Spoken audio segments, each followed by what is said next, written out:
S ಗೆಳೆಯರೆ, SK YouTube ಚಾನಲ್ನಲ್ಲಿ ತಮಗೆ ಹಾರ್ದಿಕವಾದಂಥ ಸ್ವಾಗತವನ್ನು ಕೋರ್ತಾ ಇದ್ದೇನೆ. ನೀವು ಈ ಚಾನಲ್ನಲ್ಲಿ ಫಸ್ಟ್ ಟೈಮ್ ವಿಸಿಟ್ ಆಗ್ತಾ ಇದ್ರೆ ಪ್ಲೀಸ್ ಈ ಚಾನಲನ್ನು ಸಬ್ಸ್ಕ್ರೈಬ್ ಮಾಡಿಕೊಳ್ಳಿ. ಹಾಗೆಯೇ ಪಕ್ಕದಲ್ಲಿ ಕಾಣಿಸ್ತಾ ಇರೋ ಬೆಲ್ ಐಕನ್ ಮೇಲೆ ಕ್ಲಿಕ್ ಮಾಡಿ. ಏಕೆಂತಂದರೆ ನಾನು ಹಾಕುವಂಥ ಹೊಸ ಹೊಸ ವಿಡಿಯೋಗಳ ನೋಟಿಫಿಕೇಷನನ್ನು ನಿಮ್ಮ ಹತ್ರ ಬರುತ್ತೆ.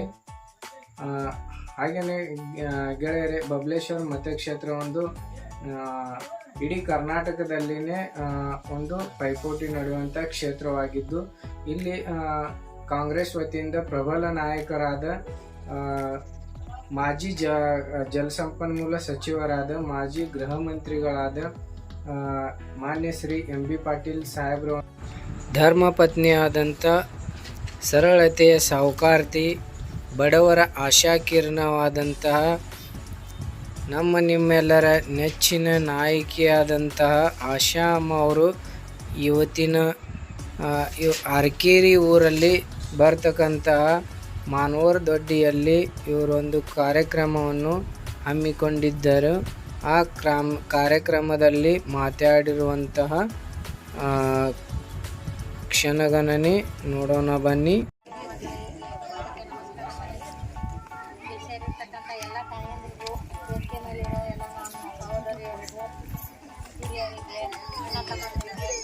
ಎಲ್ಲರಿಗೂ ನನ್ನ ನಮಸ್ಕಾರಗಳು. ನಾನು 2013 ಇಲೆಕ್ಷನ್ ಪ್ರಚಾರಕ್ಕೆ ನಾನು ಇಲ್ಲಿ ಬಂದಿದ್ದೆ. ಅವಾಗ ಲೈಟ್ ಇದನ್ನೆಲ್ಲ ನೋಡಿ ನಾವು ಸಾಹೇಬ್ರಿಗೆ ಹೇಳಿದ್ವಿ. ಅದಾದ್ಮೇಲೆ ಇಲೆಕ್ಷನ್ಗೆ ಹೋಗಿ ಬಂತು ನಮ್ಮ ಪಕ್ಷದಿಂದ ಸರ್ಕಾರ, ಸಿದ್ದರಾಮಯ್ಯ ಸರ್ಕಾರ ಬಂದರೆ ನಿರಂತರ ಜ್ಯೋತಿ ಕೊಡ್ಬೇಕಂತ ಬಂತು. ಅವಾಗ ಇಲ್ಲಿ ಲೈಟಿನ ಕಂಬಗಳು ಹಾಕಿ ಲೈಟ್ ಕೊಡುವಂಥ ವ್ಯವಸ್ಥೆಯನ್ನ ನಮ್ಮ ಆಫೀಸಿಂದ ಸಾಹೇಬರು ಮಾಡಿದ್ರು. ಮತ್ತು ನೀರಿನ ವ್ಯವಸ್ಥೆ ಅಂತೂ ಮಾಡ್ಯಾರ. ಇವತ್ತು ಮೇನ್ ಬಂದಿರೋದೇನಂದ್ರೆ, ನಮಗೆ ಗಂಡ್ಮಕ್ಳು ಬರ್ತಿರ್ತಾರೆ, ಸಾಹೇಬ್ರ ಹತ್ರ ಬರ್ತಾರ, ಪೀರ್ ಪಟೇಲ್ ಅಣ್ಣರ ಹತ್ರ ಹೋಗ್ತಾರ, ಅವ್ರು ತಮ್ಮ ಕೆಲ್ಸಗಳನ್ನೆಲ್ಲ ಹೇಳ್ತಾರ, ಮಾಡ್ಕೊಂಡು ಬರ್ತಾರೆ, ಎಲ್ಲ ಮಾಡ್ತಾರ. ಒಂದು ವಿಶೇಷವಾಗಿ ನಾವು ಹೆಣ್ಮಕ್ಳನ್ನ ಭೇಟಿ ಆಗ್ಬೇಕಂತ ಬಂದೀವಿ. ಯಾಕಂದ್ರೆ ನಿಮ್ಗೆ MB ಸಾಹೇಬರು ಬರ್ತಾರ ಹೋಗ್ತಾರ, ನಿಮಗೆ ಒಮ್ಮೆ ಗೊತ್ತಾಗ್ತೈತಿ, ಒಮ್ಮೆ ಗೊತ್ತಾಗಂಗಿಲ್ಲ.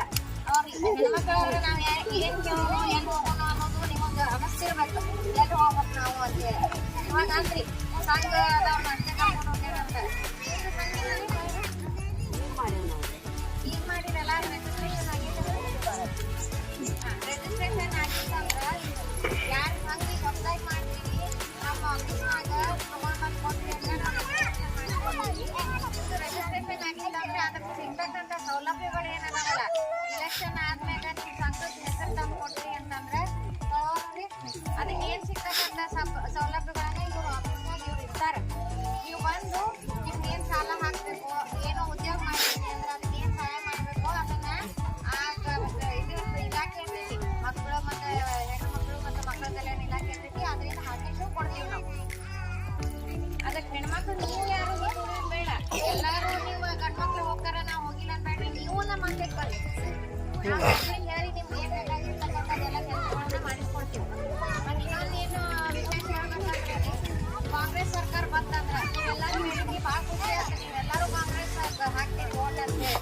ಹಂಗ ನಮ್ಮ ಇಡೀ ರಾಜ್ಯದಾಗ ನಿಮ್ಮಂಗೆ ಪ್ರತಿಯೊಬ್ಬರು ನಾವು ಕಾಂಗ್ರೆಸ್ ಸರ್ಕಾರ ಹಾಕ್ತೀವಿ ಅಂದ್ರೆ ನಮ್ದೇನಾದ್ರು ಕಾಂಗ್ರೆಸ್ ಸರ್ಕಾರ ಬಂತಂದ್ರೆ, ಮೊದಲೇದಾಗಿ ನಮ್ಮ ಕಾಂಗ್ರೆಸ್ ಸರ್ಕಾರ ಬಂದಾಗ ಸಿದ್ದರಾಮಯ್ಯ ಸರ್ಕಾರದಿಂದ ₹1 ಕಿಲೋ ಅಕ್ಕಿ ಎಷ್ಟು ಕೊಟ್ರಿ? ಎಷ್ಟು ಕಿಲೋ ಕೊಟ್ರು? 7 kg.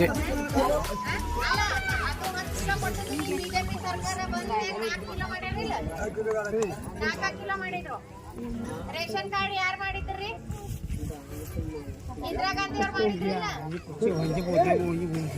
ಇಂದಿರಾ ಗಾಂಧಿ ಮಾಡಿದ್ರು. ರೇಷನ್ ಕಾರ್ಡ್ ಪೆನ್ಷನ್ ಯಾರು ಮಾಡಿದ್ರು? ಕಾಂಗ್ರೆಸ್ ಸರ್ಕಾರದಲ್ಲಿ ಮಾಡಿಲ್ಲ. ಈ ಬಿಜೆಪಿ ಸರ್ಕಾರದವರು ಯಾರು ಬಡತನ ಬರ್ತಕ್ಕಂಥ ಪಕ್ಷ ಅಲ್ಲ, ಹೇಳ್ತಾರ ಬಾಯಿಂದ, ಬಟ್ ಯಾರು ಬಡವ ಪಕ್ಷ ಅಲ್ಲ. ಅದಕ್ಕೆ ನೀವೆಲ್ಲರೂ ಹೆಮ್ಮೆಯಿಂದ ಹೇಳಿರಲ್ಲ, ಕಾಂಗ್ರೆಸ್ ಪಕ್ಷಕ್ಕೆ ನಾವು ವೋಟ್ ಹಾಕ್ತೀವಂತ, ಅದು ನನಗೆ ಭಾಳ ಖುಷಿ ತಗೊಂಡು ಬಂದೆ. ಮತ್ತೆ ಸಾಹೇಬರು ಏನು ಮಾಡ್ಯಾರ, ನೀರಾವರಿ ಕೆಲಸ ಬಗ್ಗೆ ನಾನು ಹೇಳಬೇಕಾಗಿಲ್ಲ, ಸಾಹೇಬರು ಹೇಳಬೇಕು, ನೀರು ತುಂಬುದು ಎಲ್ಲ ಈಗ. ಅದಕ್ಕೆ ಎಲ್ಲರೂ ನಿಮ್ಮ ಹೆಚ್ಚಿನ ಮತಗಳು ಇನ್ನಷ್ಟು ನಿಮ್ಮ ಆಜು ಬಾಜು ಯಾರು ಅದರ ಹಿಡ್ಕೊಂಡು ಎಲ್ಲರಿಗೂ ಹೇಳಿ ಸಾಹೇಬರು ತಗೊಂಡು ಬರ್ರಿ. ನೀವು ಏನು ಬರ್ತಕ್ಕಂಥ ಏನೇ ಕೆಲಸಗಳಿದ್ರೆ ನನ್ನ ಹಂತಕ್ಕೂ ಬರ್ರಿ, ನಾವು ಹೇಳಿ ಮಾಡಿಸ್ಕೊಡ್ತೀವಿ. ನಿಮ್ಮೆಲ್ಲ ಸಾಹೇಬರು ಅಂತ ನಾವು ಹೇಳಿ ಮಾಡ್ಕೊಡ್ತೀವಿ. ಒಂದು